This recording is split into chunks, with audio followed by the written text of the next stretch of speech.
Sapa does not stand out on the map, but every visitor to Vietnam knows Sapa as a must-see destination. The road from Hanoi to Sapa provides enjoyable travelling. Visitors can travel to Sapa on National Highway number 2. On this journey, we can experience the changes in the landscape through the 3 main topographical and ecological areas of northern Vietnam: the plains, the midlands, and the highlands.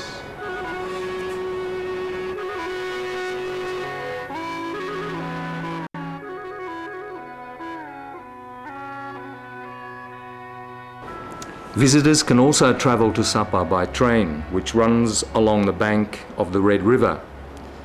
This was one of the first railway lines in Asia, built by the French at the end of the 19th century.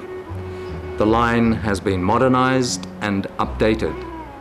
The convenient train journey starting at night from Hanoi will take you to Lao Cai, the town near the Vietnamese-Chinese border, by early morning. From the town of Lao Cai, it is about 38 kilometers to Sapa.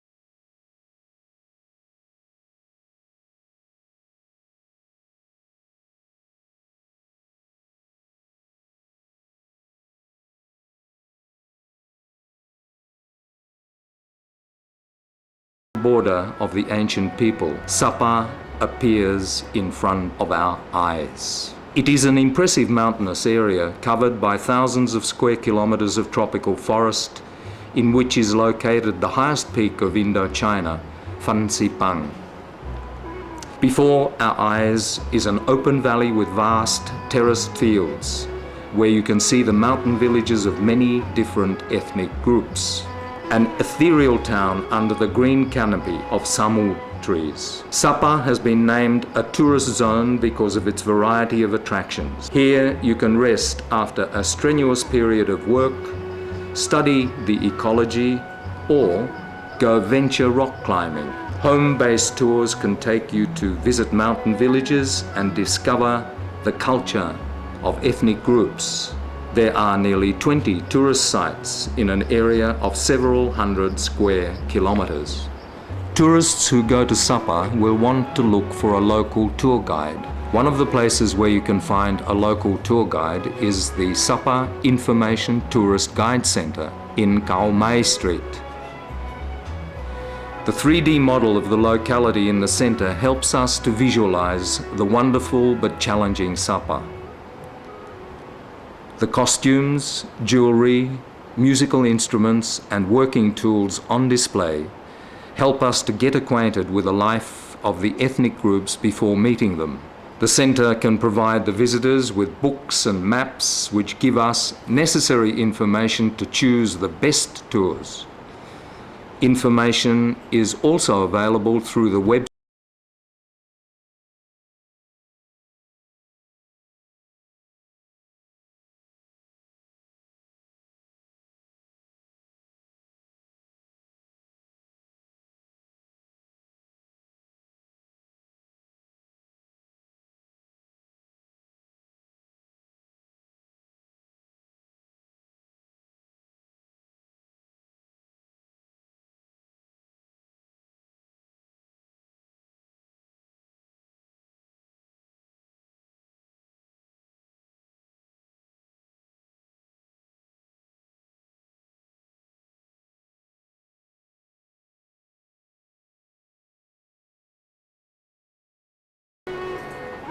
As we look at the mountain, the 3,143-meter peak appears and disappears in the clouds.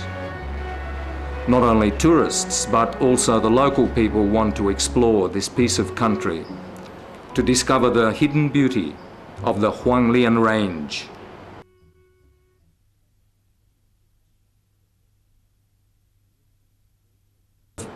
On the way to the summit of Fansipan, we taste the richness of the Sapa ecology. Over 800 species of botanical plants grown here, and hundreds of these can only be found locally. The bottom of the mountain is covered with tropical jungles, where there are thousands of moss-covered tree trunks, providing a habitat for the famous Huanglian wild orchids. The upper leaf canopy protects the lower trees, which include many precious herbs like cardamom and anise.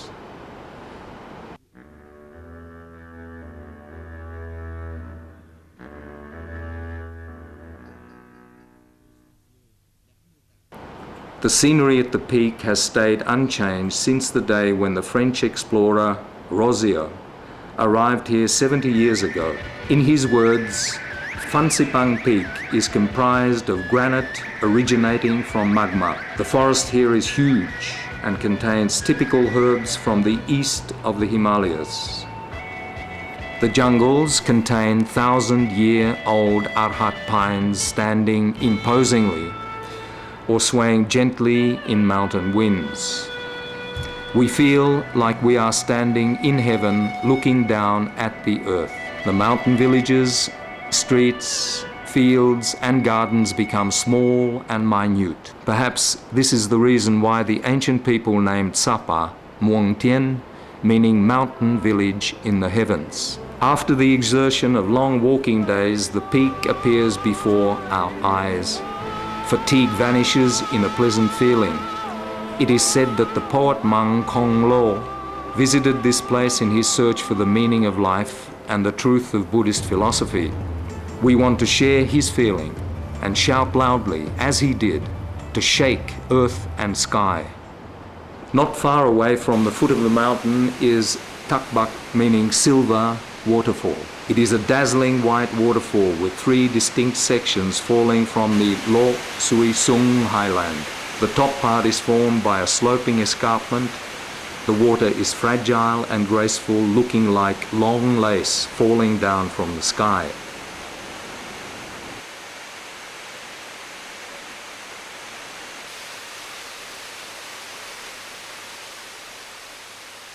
But further down from this point, the waterfall becomes impressive and noisy. Finally, at the bottom, it is open, wide, and peaceful. The water is clear and gentle. The 3 main parts of the waterfall represent the 3 parts of human life. Maybe for this reason, many couples come here to kiss goodbye to their peaceful life while courting, to prepare for the step into the bustling life of marriage.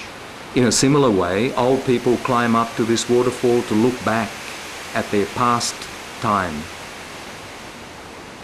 Again, for the same reasons, eminent monks come here to practice meditation, to think about existence and non-existence, and the cause and effect of human life.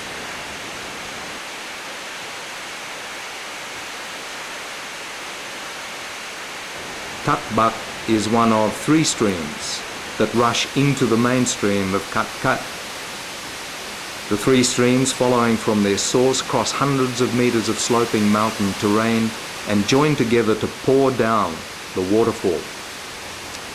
Sitting on a stone beside one of these 3 streams, we experience a feeling of awe at the power of nature.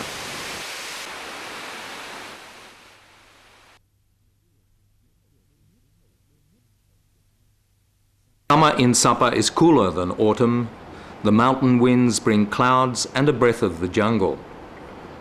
Winter sometimes brings snow late at night. At dawn, the roads are covered with a white blanket. Whenever it snows in Sapa, it is a time for celebrations. Visitors from many places flock to Sapa to adore the peerless sight of snow in a tropical country. Snow turns back the time. Older people play kids' games. In the white color of the snow, people seem to be carefree, with no place for hatred and fighting.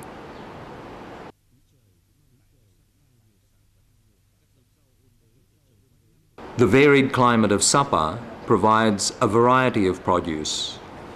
Temperate climate vegetables grow all year round in the villages of O Kui Ho, gardens of coyote in all of the versants of the Rocky Mountains grow patiently in the sunlight and under the wind to become the famous specialties of Sapa.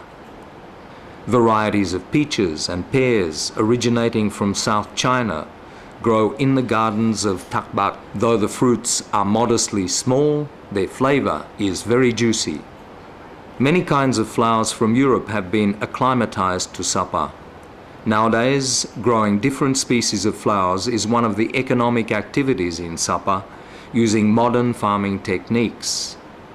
Some flower growers collect different species of orchid and water rail flowers from the Huanglianson range to sell to those who wish to take back with them a bit of Sapa perfume and beauty.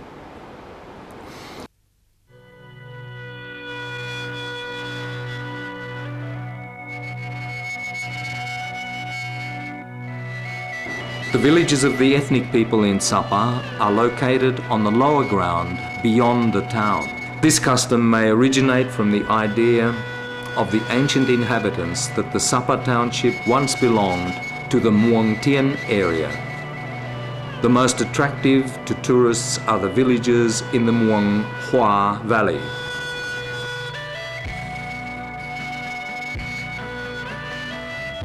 The Hmong villages, with names such as Kat Kat, Sin Chai, are usually situated in the middle of terraced fields which are typical of the scenery of the Hmong district.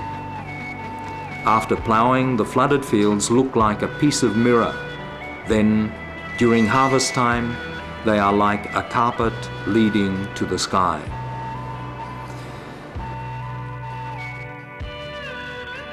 In each season, a Hmong village has its own different beauty.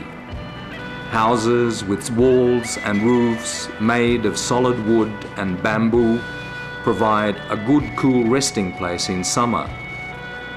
A wood fire burning through the night, together with the heat of the distilled spirits offered to visitors, provides warmth during winter.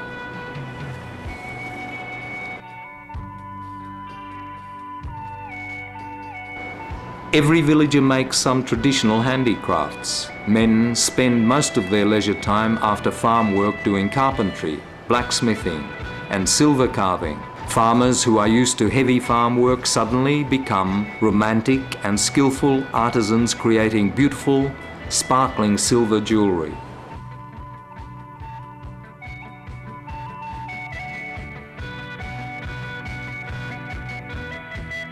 Hmong women make cloth, performing all stages of the work, from processing the linen to weaving on a small frame loom. This is a traditional technique that industrial weaving can never reproduce with the same quality. To be skillful in weaving and embroidery is one of the requirements for Hmong women. Samples for embroidery are made of beeswax. The glossy lines and patterns are then made by silk threads of different colors woven into a piece of black cloth.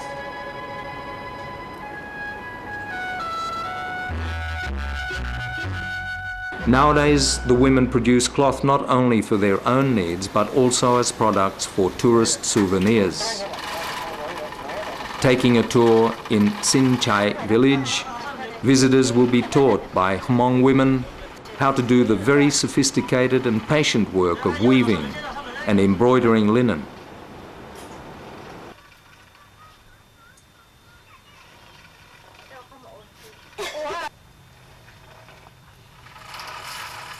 However, usually, it is only women visitors who attempt this work, while their men are more interested in joining the farm work with local people. Ploughing is very easy in a vast field, but in a small plot of only a few square meters, It requires a very sophisticated technique.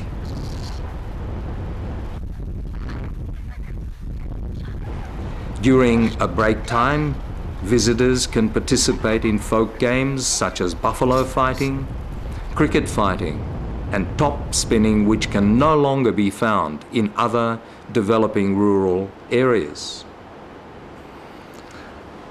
Some tourists from Europe like to see their visit as a field trip.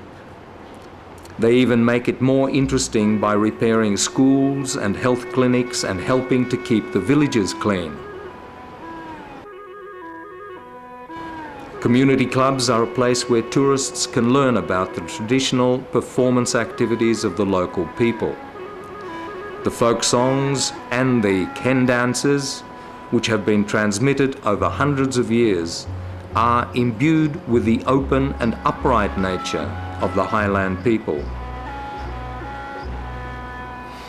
When staying in the villages, visitors will be given the best place by the host. Blankets and mats with colourful patterns and the handicrafts create an atmosphere full of traditional culture. Hmong people hang many kinds of weapons in their house. This is not for security, but a local tradition. At night, if someone comes into the house with a firearm or dagger, please don't be scared, as this is a rare opportunity for you to witness the tradition of bride stealing among the Hmong. In Dao ethnic minority villages such as Ta Phin, local people have been able to preserve their traditional handicrafts. Dao women do not embroider in beeswax design, but create patterns by counting the cotton fibers. This is a unique technique requiring the weaver to be well trained, skillful, and patient. This kind of detailed work reflects the Dao lifestyle. All the pressure of modern life is left behind at the village border. Visiting a Dao village, we are in the depth of a peaceful countryside that seems to exist only in memory for most people. The same pace of life can be experienced in the villages of the Tai and Dai groups. Although these are villages that welcome tourists, they never have the mixed atmosphere of half urban, half rural areas. The preservation of the traditional lifestyle is one of the factors that attracts tourists. Tai Ban Ho villages are located at the confluence of the two biggest streams in Sapa. These streams bring cool air from the mountains to make the villages full of pleasantly fresh air. Visitors are invited to stay in the wooden houses built on stilts in the middle of large gardens. Though these houses are not as well equipped as a hotel, you can experience the pleasures of the countryside. In the afternoon, watching the clouds coming to cover the Huanglianson Mount, from the corridor of the house, you will feel the time has stopped. You will be wakened only by the sounds of wooden buffalo bells and the gleam from the moon. Dinner will be served in the courtyard full of moonlight. A romantic moonlit night follows in a cozy upstairs room with cotton blankets and mats made by the host.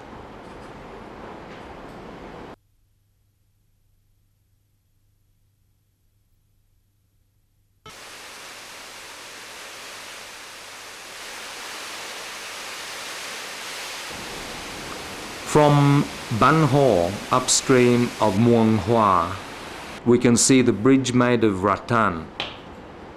Now a new bridge has been created nearby, but most tourists enjoy the old rattan bridge linking the two big streets on the two sides of the stream. The attraction to tourists is a feeling of being in an unstable and precarious position when crossing the old bridge.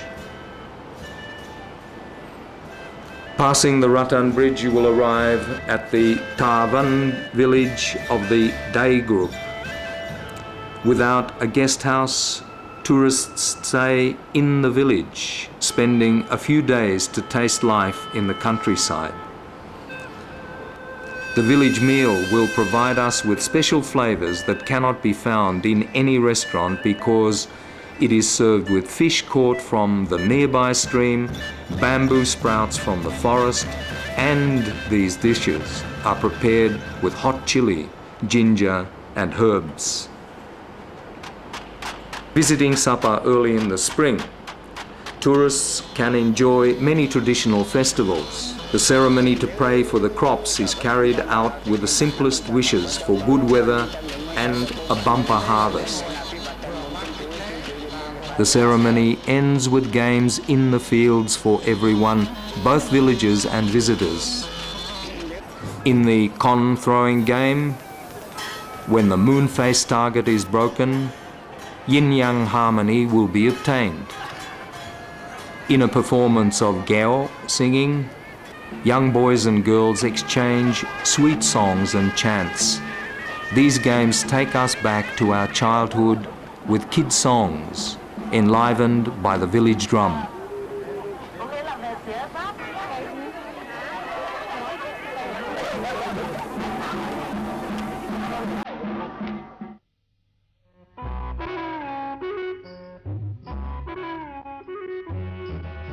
After the festival season, the rice grows high and green in the terraced fields, marked in the Muang Hua Valley by many schist stones, some scattered over the valley, some concentrated in one area. Many of these stones carry messages from the past. In 1928, the French archaeologist Golubev came to study these stones and presented his findings in many scientific forums in Europe. Many scientists have so far come and tried to study the meaning of these geometric paintings on the stones, but none of them really understand. Instead, they make guesses. The designs are a kind of pictographic writing with many deep meanings. The age and the authors of these stone carvings remain unknown. It is a mystery that arouses the curiosity of tourists. We tried to be an explorer in the field of ancient stones in Sapa. Obviously, these paintings describe terraced fields, the sun and the corn grinders.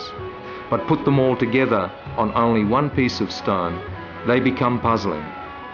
Quitting the guessing game in vain, we realize that mysteries are made up of simple elements with an unexpected arrangement.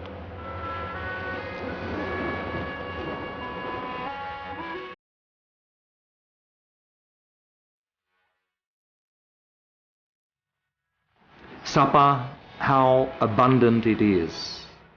A piece of mountain, a piece of the sky, a piece of nature, a piece of the earth. But all of these characteristics and the richness of the land, the sky, the people, and Sapa culture converge all into the 200-hectare Sapa township. At the end of the 19th century, the first French colonists named Sapa the Alps of the East.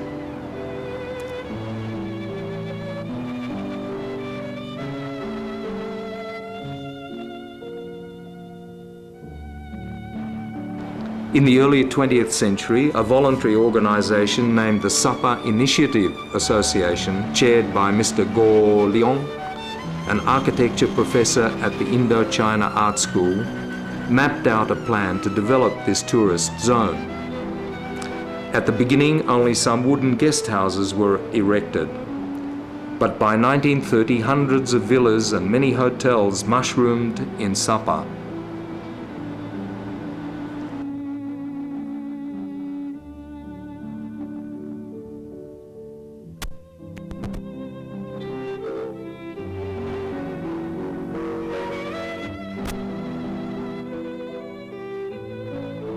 Over time, many of these buildings, including luxury villas far away on the peaks of the hills, have not been able to remain intact.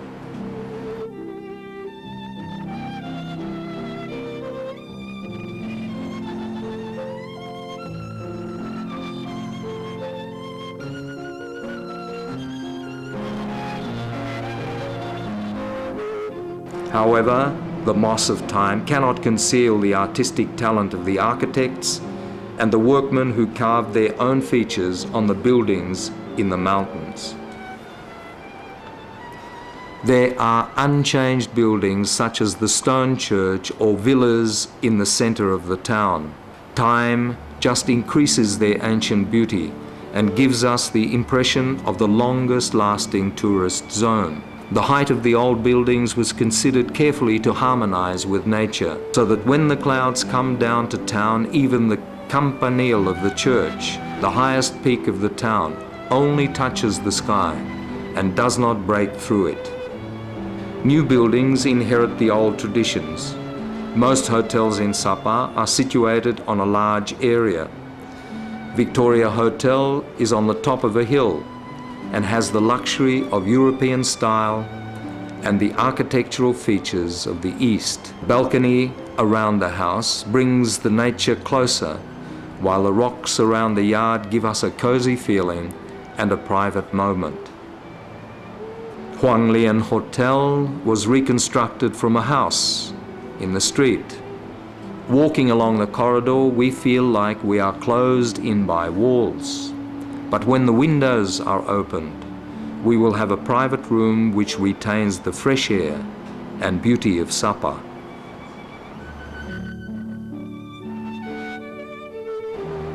Ham Zong Hotel and Trade Union Hotel are comprised of many small villas. Each room has a small balcony so that the visitors can see the typical beauty of Sapa.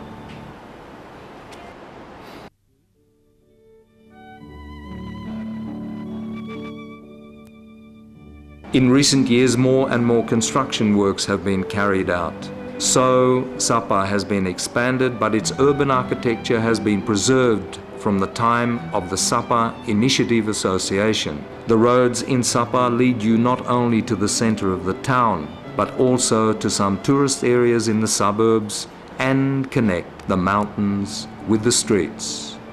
Hong Ho is the old name of Sapa, meaning red stream. Nowadays, the red stream has been blocked to create pools of water which turn out to be a beautiful sightseeing attraction for many tourists. Hong Ho is an illusion on a foggy morning. Hong Ho is pensive in the dusk. When the streets are lit up, the stream gathers the most sparkling light of Sapa. The cool water, the gentle sound of the springs, the light steps of humans all remind us of Tui Lake in Kunming City or the Tai Lake in Wuji City in China. At this time, the Love Festival is waiting to start.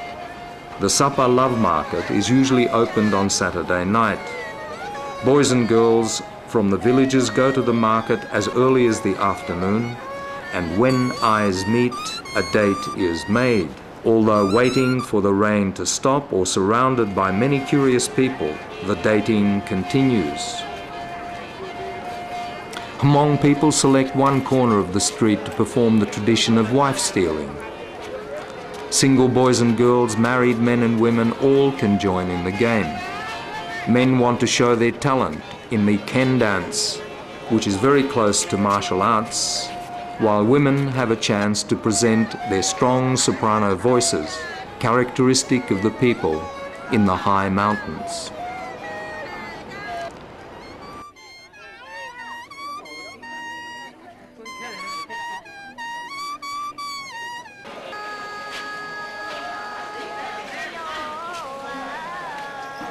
In a darker place of the market, Dao boys and girls sit in groups a few steps away from each other, each group having a lead singer.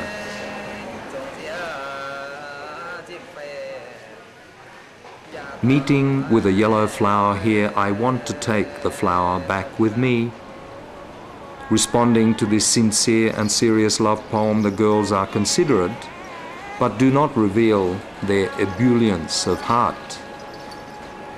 Not a yellow flower, a forest flower growing high in the mountains. When it loses its beauty, will you still have love for me?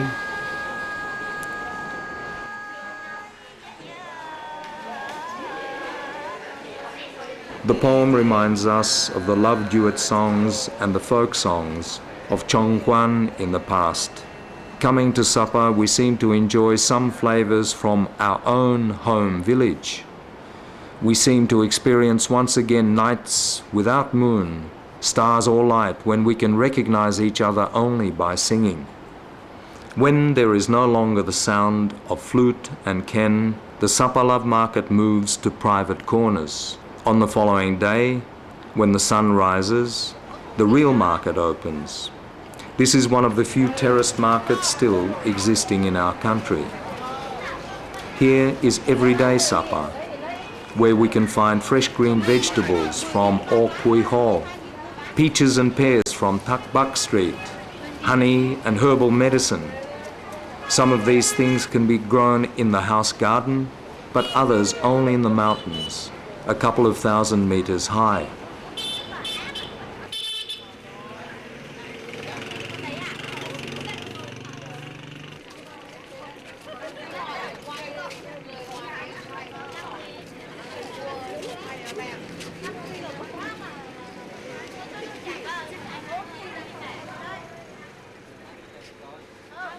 In the crowded market we will meet women patiently preparing fibre. They bring the Zhao and Hmong brocade products and silver jewellery to sell.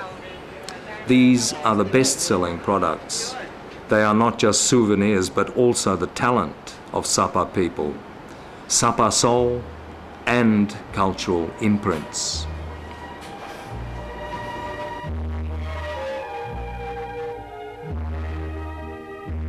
Apart from the main market, there is a miniature Sapa in the town. This is the flower garden at Hamzong Mount. The orchid garden at the foot of the mount lies behind a forest. 300 different species of orchid in the Huanglian Sun range are collected for visitors to enjoy or to buy and take home.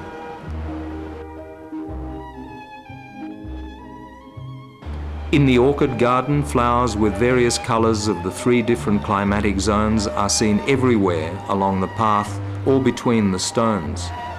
Indeed, there are flowers in Hamzong Garden all year round.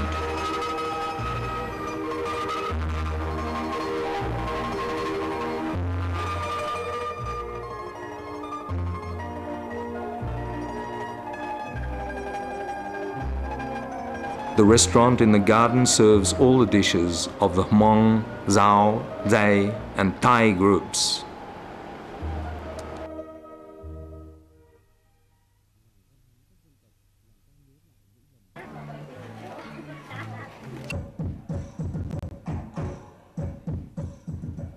On the stage of the ethnic minority culture house, rites, games and songs are performed.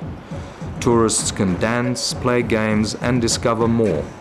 Local people who pass by will stop to recall the Spring Festival in the past.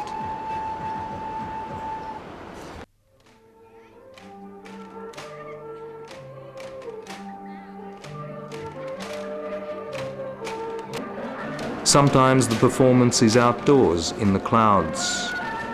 Listening to the music, visitors think of the fairies' home.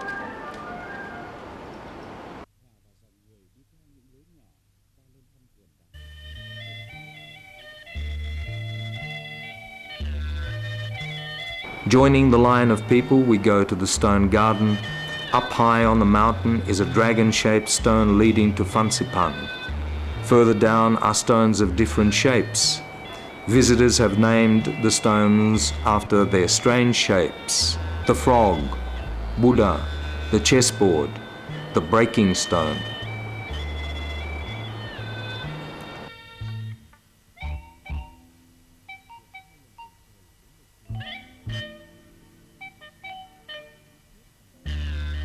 Guided by the Hmong ladies to cross the 2 heaven gates, we reach a deep stone. The path is so narrow that we think stone walls touch our body, but a surprise comes when we suddenly encounter the stone walls.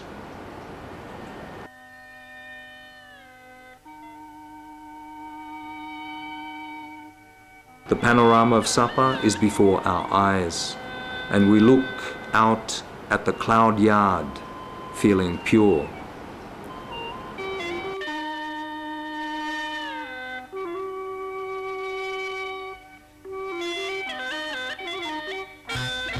From here we have the vision of the three parts of the landscape of the mountain range in Indochina: Ta Kan, Tan Highlands, Phan Xipang and Nam Cao Ho.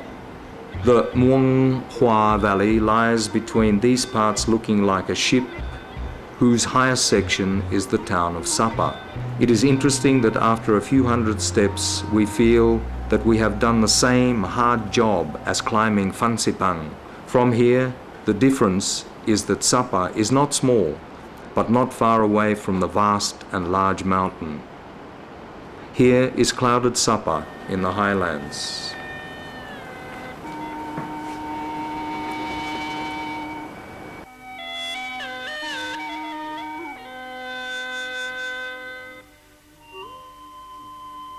Leaving Sapa, we have just purified ourselves. Large mountains, fresh air and friendly people help us to kiss away our worries, tiredness.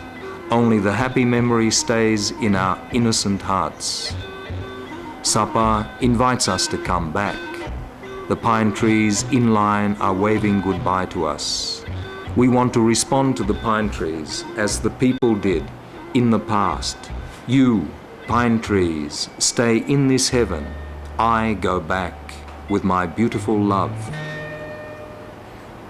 Sapa, love, we will certainly come back to this kingdom of clouds.